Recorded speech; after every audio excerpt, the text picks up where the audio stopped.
मौलूद मुक़द्दस हयात अक़दस और फ़ाते अजल खुदाम यस्सू अल मसीह के नाम में आपकी सलामती हो। पिछले दिनों में सोशल मीडिया पर सुर्ख बच्चिया को लेकर एक बहुत ही ज्यादा हाइप जो है वो नजर आई। ताहम ये हाइप जो है ये कोई नई बात नहीं है, क्योंकि कुछ सालों बाद इस तरह की हाइप सुर्ख बच्चियों को लेकर उठती ही रहती है। उसका क्या सबब है इस पर मैं कुछ देर में बात करूंगा, लेकिन जब ये सारी हाइप चल रही थी तो मेरे चंद जो दोस्त हैं उन्होंने और चंद वो लोग जो कि इन वीडियोस को बाकायदगी से देखते हैं, उन्होंने इस बात की दरख्वास्त की कि इस ताल्लुक से बाइबली नुक्ता नज़र जो है उसे बयान किया जाए। तो इस वीडियो का मकसद यह है कि बहुत ही आसान जुबान में बाइबली नुक्ता नजर इस सुर्ख बच्चिया के हवाले से बयान किया जाए, ताकि एक आम शख्स जो है वो भी समझ सके कि बाइबल मुकद्दस इस हवाले से क्या कहती है। इस हवाले से 3 सवाल हैं जिन पर हम गौर करेंगे। उनमें से पहला सवाल यह है कि बाइबल मुकद्दस सुर्ख बच्चिया के बारे में हमें क्या मालूमात फ्राहम करती है। फिर दूसरा सवाल यह होगा कि जो यहूदी और मुसलमान हैं वो सुर्ख बच्चिया को लेकर इस कदर जो है वो इस्तराब में क्यों है, क्यों वो इतनी हाइप इसके बारे में क्रिएट कर रहे हैं। और फाइनली फिर हम इस बात में देखेंगे कि जो कुछ इस सुर्ख बच्चिया के बारे में बहुत सारे यहूदी और मुस्लिम कह रहे हैं, क्या मसीही इल्म इलाही जो है वो उनसे मुत्तफिक है या नहीं है, यानी कि क्या मसीही इल्म इलाही जो है वो सुर्ख बच्चिया का ताल्लुक आखिर जमाने से जोड़ता है या नहीं जोड़ता है। तो आइए हम अपने पहले सवाल की तरफ चलते हैं, और सवाल हमारे लिए यह है कि बाइबल मुकद्दस जो है वो सुर्ख बच्चिया के बारे में हमें क्या मालूमात फ्राहम करती है। तो इस हवाले से आपने जो पहली चीज याद रखनी है कि बाइबल मुकद्दस में सुर्ख बच्चिया के ताल्लुक से एक ही पैसेज हमें मिलता है, और वो है गिनती की किताब और उसका 19वां बाब। तो इस हवाले का जो लुब्बे लबाब है वो ये है कि अगर कोई शख्स रस्मी तौर पर नापाक हो जाए तो उसे कैसे पाक किया जा सकता है। तो इसमें जो अहम बात है वो है रस्मी नापाकी। तो मूसवी शरीयत के मुताबिक रस्मी नापाकी से मुराद ये था कि अगर कोई शख्स जो है वो किसी मुर्दे को छू लेता, या फिर वो के मियां बीवी आपस में ताल्लुक कायम करते तो उससे वो रस्मी तौर पर नापाक हो जाते, या फिर कोई शख्स जो है किसी नापाक चीज को छू लेता तो वो रस्मी तौर पर नापाक हो जाता, जिसका मतलब ये था कि अब वो खेमा इज्तिमा में नहीं आ सकता है और वो खुदा की इबादत जो कि वहां पर होती उसमें शरीक नहीं हो सकता है। तो ऐसे शख्स को पाक करने का तरीका जो है वो गिनती की किताब उसके 19वें बाब में बताया गया है। तो ऐसे शख्स को पाक करने का जो तरीका था उसमें जो एक चीज शामिल थी वो ये थी कि उस पर ऐसा पानी छिड़का जाए जिसमें राख मिली हुई हो।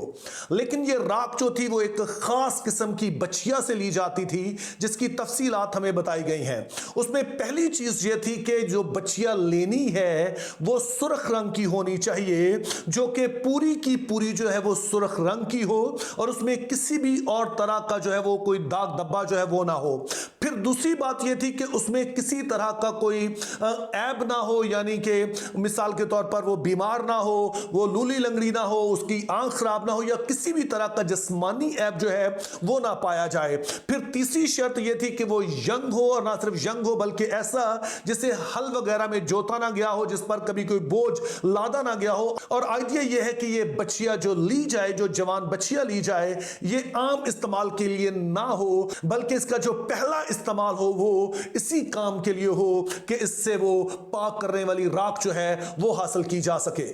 दूसरे हिस्से में फिर बताया गया कि इस बच्चिया के साथ करना क्या है। तो उसके लिए अपने जहन में रखना है कि ये जो बच्चिया थी इसे कुर्बान नहीं किया जाता था, क्योंकि बनी इसराइल के लिए यह हुक्म था कि जो उन्होंने कुर्बानी करनी है वो सिर्फ खेमा इज्तिमा में जो बाद में हैकल बन जाती है उसमें करनी है, और वो भी जो मज़बा बना होता था उस पर की जाती थी। और कुर्बानी जो थी, जो खुदा के लिए कुर्बानी होती, वो मज़बे के अलावा किसी जगह नहीं हो सकती थी। तो ना सिर्फ इसे खेमा इज्तिमा से बाहर जो है वो ज़बह किया जाता, बल्कि लश्करगाह यानी जहां पर बनी इसराइल के खेमे लगे थे खेमा इज्तिमा के इर्दा गिर्द, उससे भी बाहर कहा गया कि इसे ज़बह करना है। और जब ज़बह किया जाता तो हुक्म यह था कि फिर इसे पूरी तरह से जला दिया जाता, और जब ये जलकर जो है वो राख का ढेर बन जाती तो ये राख जो थी वो इकट्ठी कर ली जाती। अब आप सोचिए कि अगर एक पूरी गाय को आप जला रहे हैं और उससे राख ले रहे हैं तो जाहिर है वो बहुत ज्यादा राख होती थी, और उसे फिर मर्तबानों में बंद कर लिया जाता। और फिर जब कोई शख्स रस्मी तौर पर नापाक होता और वो पाक होना चाहता तो फिर एक बर्तन में पानी डाला जाता, और फिर काहिन इस राख को जो कि रखी होती थी इसमें से थोड़ी सी राख लेता और पानी में मिलाकर उस शख्स पर छिड़कता, तो यूं वो शख्स जो था वो रस्मी तौर पर जो है वो पाक ठहरता। सो बाइबल मुकद्दस में जो हमें बताया गया है वो इतना ही है, और इससे हटकर हमें सुर्ख बच्चिया के बारे में और कोई मालूमात जो है वो नहीं दी गई हैं। अब दूसरी बात हमारे लिए यह है कि क्यों यहूदियों और मुसलमानों में इसको लेकर इतना इस्तराब और इतनी हाइप क्यों पाई जाती है। इस हाइप का सबब यह था कि तुर्की का एक न्यूज चैनल है जिसका नाम है TRT। कुछ अर्सा पहले उन्होंने खबर दी कि इसराइल जो है उसने 5 सुर्ख बच्चियां जो हैं वो अमेरिका से दरामद की हैं। लेकिन मैं आपको यह बात बताता चलूं कि यह खबर जो थी दरअसल ये नहीं है। ये जो गाय मंगवाई गई थी ये 15 सितंबर 2022 में मंगवाई गई थी। सो अब इस बात को जो है तकरीबन 1.5 साल और उससे भी ज्यादा अरसा गुजर चुका है, और लेकिन हमारे पास चूंकि खबर ही देर से पहुंची तो फिर हमारे पास यहां पर एकदम से हाइप जो है वो क्रिएट हो गई। सो ये बेशक ये बच्चियां जो है इसराइल में मौजूद हैं, लेकिन ये नई खबर नहीं है बल्कि ये 2022 की है। लेकिन फिर भी सवाल पैदा होता है कि क्यों इसके बारे में इतनी हाइप है। तो इस हाइप का सबब जो है वो बनी इसराइल की रवायात हैं कि किस तरह से वो तीसरी हैकल बनाएंगे। तो इस हवाले से जो आपने पहली चीज याद रखनी है वो ये है कि मुकद्दस मूसा हैं जिन्होंने पहली सुर्ख बच्चिया जो थी वो ज़बह करवाई थी, और फिर मुकद्दस मूसा से लेकर रोमियो के हैकल को बर्बाद करने तक कुल 9 सुर्ख गाय जो हैं वो ज़बह हुई। और उसके बाद चूंकि हैकल जो थी वो खत्म ही हो गई, इसलिए कोई रस्मी पाकीज़गी की ऐसा जरूरत भी नहीं रही, चूंकि ये जरूरत उस वक्त थी कि जब आपने हैकल में आना हो तो उसके लिए आपने पाक होकर आना है। तो अभी जब 1948 में दोबारा से इसराइल आबाद हुआ तब से इसराइल में जो एक मजहबी तबका है वो इस कोशिश में लगा हुआ है कि किसी तरह से वो हैकल जो है वो दोबारा से तामीर हो। लेकिन फिर यहूदी नुक्ता नजर से यह हैकल बन नहीं सकती है जब तक कि पहले इस जगह को जहां पर हैकल बननी है उसको पाक ना किया जाए, और फिर उस जगह को पाक वो लोग कर सकते हैं जो कि खुद पाक हो। और इन दोनों बातों के लिए लाजम है कि एक सुर्ख बच्चिया हो जिसको फिर जलाया जाए और उसको जलाकर राख ली जाए। तो इसलिए यह सुर्ख बच्चिया का चर्चा जो आजकल है वो इस हवाले से है। और फिर जब 2022 में वो 5 सुर्ख बच्चियां मंगवा ली गई जिनको जलाकर उसकी राख हासिल करनी है, तो जाहिर है ये इस बात की तरफ वाज़े इशारा है कि वो तबका यहूदियों में जो कि हैकल बनाना चाहता है वो इस बात के लिए पूरी तरह तैयार है कि वो इन बच्चियां को ज़बह करे और फिर उसकी राख जो है वो पानी में मिलाकर वो उस पहाड़ को भी पाक करें और उन लोगों को भी पाक करें जिन्होंने आगे इस पहाड़ को पाक करना है। लेकिन सवाल यह है कि अगर यहूदी ऐसा कुछ करना चाहते हैं तो मुसलमान जो हैं उनका इससे क्या लेना देना है। तो इस हवाले से आपने याद रखना है कि जो यहूदियों का इंतहा पसंद तबका है उनका कहना है कि जहां पर हैकल बनाई जानी है, जो हैकल का पूरा अहाता है, उस अहाते में ही जो मस्जिद अक्सा है वो बनी हुई है। तो उनकी पूरी कोशिश है कि पहले मस्जिद अक्सा को जो है वो ढा दिया जाए और फिर इसको पूरी जगह को प्लेन करने के बाद फिर इस जगह को वो सुर्ख बच्चिया की राख के मिले हुए पानी से उसे धोए, उसे पाक करें ताकि वो इसको तैयार हो सके और फिर वहां पर वो तीसरी हैकल जो है वो बना सके। अब जाहिर है कि मस्जिद अक्सा जो है वो मुसलमानों के नजदीक मुकद्दस तरीन जो मकामात में है उनमें से एक है। तो जब सुर्ख बच्चिया की राख और फिर इस पहाड़ को पार करने की बात की जाती है तो ये मसला सिर्फ फिर यहूदियों को नहीं रह जाता है, बल्कि मुसलमानों के लिए भी ये उतना ही बड़ा मसला बन जाता है। तो इस हवाले से फिर यहूदियों को ये भी मानना है कि जब वो ये सारा कुछ कर चुकेंगे तो तब मसीह जो है वो आ जाएगा। अब हमारे लिए तीसरा सवाल आ जाता है कि मसीही इल्मे इलाही इस बारे में क्या कहता है। क्या मुखालफे मसीह के आने या फिर मसीह की दूसरी आमद या फिर आखिर जमाने के ताल्लुक से सुर्ख बच्चिया का कोई ताल्लुक है? इस हवाले से हमने याद रखना है कि सुर्ख बच्चिया का जो हवाला है वो सिर्फ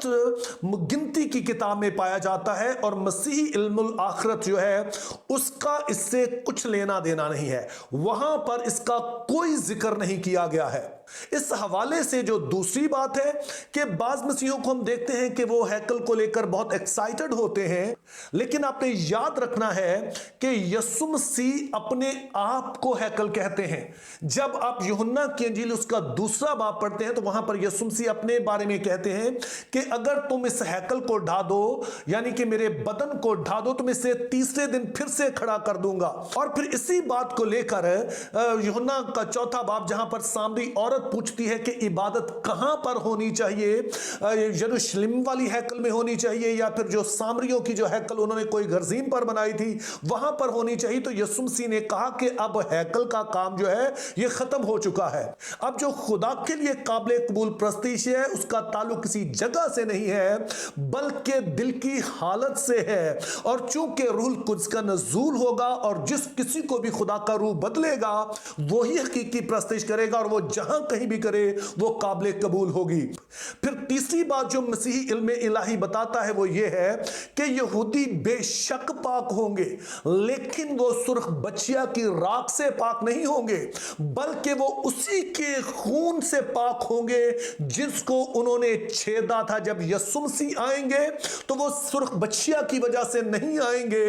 बल्कि जब वो अपने वक्त के मुताबिक आएंगे जिसके बारे में कोई नहीं जानता है, तो उसके बारे में ज़करिया नबी उस मंजर कशी करता है कि उस वक्त क्या होगा और किस तरह से बनी इस्राइल जो है वो पाक होंगे। जरा इस हवाले को गौर से सुनिए। और मैं दाऊद के घराने और यरूशलेम के बाशिंदों पर फजल और मुनाजात की रूह नाजिल करूंगा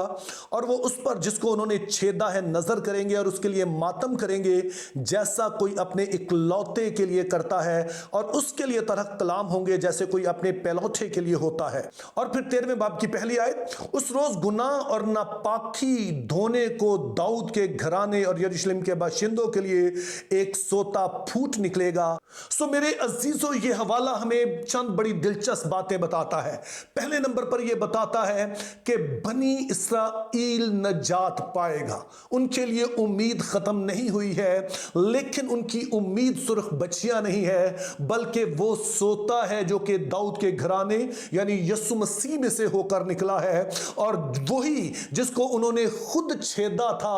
उसी पर जब वो नजर करेंगे तो तभी वो पाक होंगे और खुदा ताला उनकी सारी नापाकी को दूर कर देगा, जैसे कि उसने पूरी दुनिया में से आने वाले लोगों की नापाकी दूर की है। चूंकि बाइबल मुकद्दस हमें फरमाती है कि यीशु मसीह वो है जिसके वसीले से अब पाकीज़गी जारी होती है, जैसा कि इब्रानियों 9 बाब और उसकी 13 और 14 आयत में लिखा है, क्योंकि जब बकरों और बैलों के खून और गाय की राख नापाकों पर छिड़के जाने से ज़ाहरी पाकीज़गी हासिल होती है, तो मसीह का खून जिसने अपने आप को अज़ली रूह के वसीले से खुदा के सामने बेऐब कुर्बान कर दिया, तुम्हारे दिलों को मुर्दा कामों से क्यों ना पाक करेगा ताकि वो जिंदा खुदा की इबादत करें।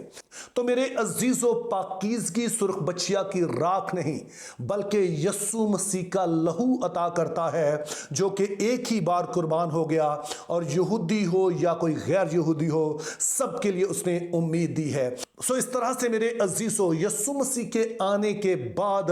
ना तो सुर्ख बच्चिया की कोई अहमियत है और ना ही खुदा की इबादत के लिए हैकल का दोबारा बनना जरूरी है। ये दोनों ही बातें यीशु मसीह में पूरी हो गई हैं और जो कोई भी उस पर ईमान लाएगा वही नजात पाएगा। जो कोई भी उस पर ईमान लाएगा वही उसके खून के वसीले से पाक ठहरेगा। और जहां तक उसके आने की बात है तो उसके बारे में भी कोई नहीं जानता है है। किसी को पता नहीं है, या किसी के वहमो गुमान में भी नहीं होगा जब मसीह आएगा तो हमें उसकी आमद के लिए तैयार तो रहना है, लेकिन किसी तरह की अफवाहों की जद में नहीं आना है। मेरी दुआ है कि ये तालीम हम सबको खुदा में मजबूत करे और गैर जरूरी अफवाहों से बचाए रखे। Think biblically, live purposefully, have a very good day.